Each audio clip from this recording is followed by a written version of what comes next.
Ruben Munoz, 26 years old. I started surfing when I was 12, so do the math because I'm horrible at math. I'm from Huntington Beach, California. I like surfing by the pier here, Huntington Beach Pier. The waves seem to be pretty consistent over here. I did compete. I was on the surf team in high school for 4 years, and then when I went to college at Cal State Long Beach, I was a surf team captain for 2 years there too. Well, now that I'm older, I surf a little bit less because we got more responsibilities, but I try to surf at least a few times a week, 2-3 times for about an hour, maybe 2 if I'm lucky. Yes, I'd say there's definitely a surf culture. I'd say the surf culture is it's a very masculine sport, I'd say. Very male dominated, very competitive, very individualistic to an extent. There's some team aspect to it.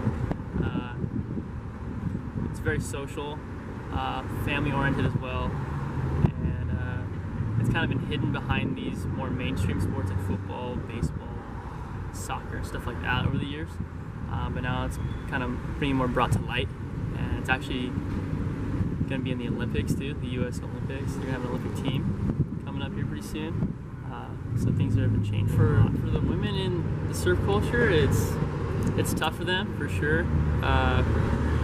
Because like I said, it's a male-dominated sport for the most part now, but things have been changing a lot. They really have to prove themselves a lot more than a man does out in the water. That's just because masculine traditions of men just kind of having more power over women, And yeah, so I'd say a lot of women aren't really respected in the water unless they're like professional surfers already and they've proven themselves. And then they're respected and they get the waves they're looking for out there during their session. And they're competing in competitions now, but it's still separate. So you can see there's like a line there. There's the female competitions, only females, and you have like the men competing against each other. So they're still at different levels. They kind of take over, yeah, and you can kind of see most women kind of let them have it too. They kind of give them that respect. I think it's because for one, they're a little timid because it's more male dominant. Kids fit in. I think the term you're looking for is groms. We call those groms. I'd say that's any kid going through puberty still is a grom and younger. They're little hustlers for sure. They're like fleas on you.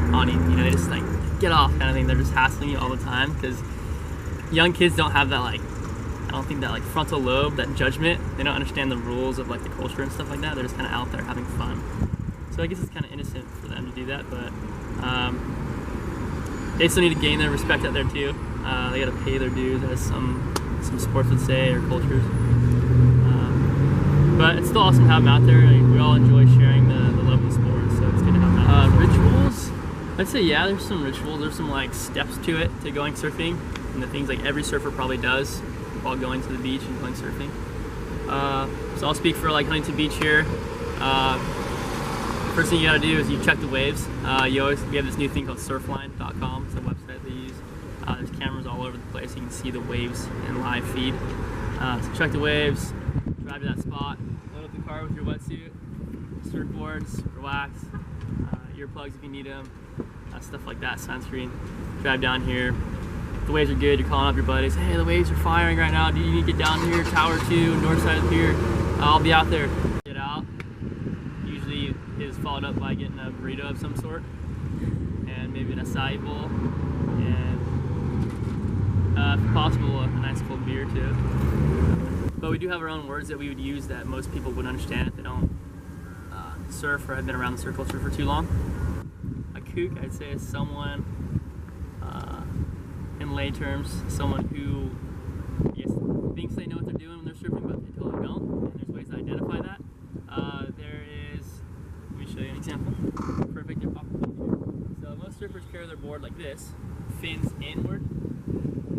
A kook would be someone who holds their wax to their body with their fins out like this, and they will wear their leash on the wrong ankle. Because you're supposed to wear your leash on your back foot of your surfboard. They wear it on the front foot. Very easily identifiable. I mean, everybody has their own special words for stuff like that, but the waves are really good. Those epic. Oh, the waves are epic today. Oh, the waves are firing. It's going off. Or ankle slappers. So you have waves that are ankle height. and they slap you right in the ankles if you're walking along the beach.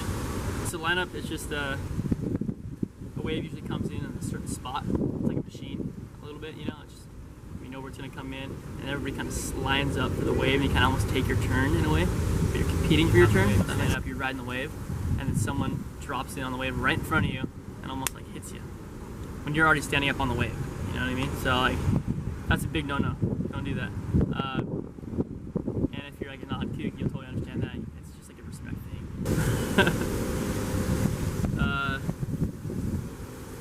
Yeah, so you don't want to break any rules, and if you do, you better know how to fight. There's a lot of testosterone in the water, a lot of men. You don't really mess with kids, and you don't really mess with like women, you know, if they break the rules, they kind of like slide a little bit.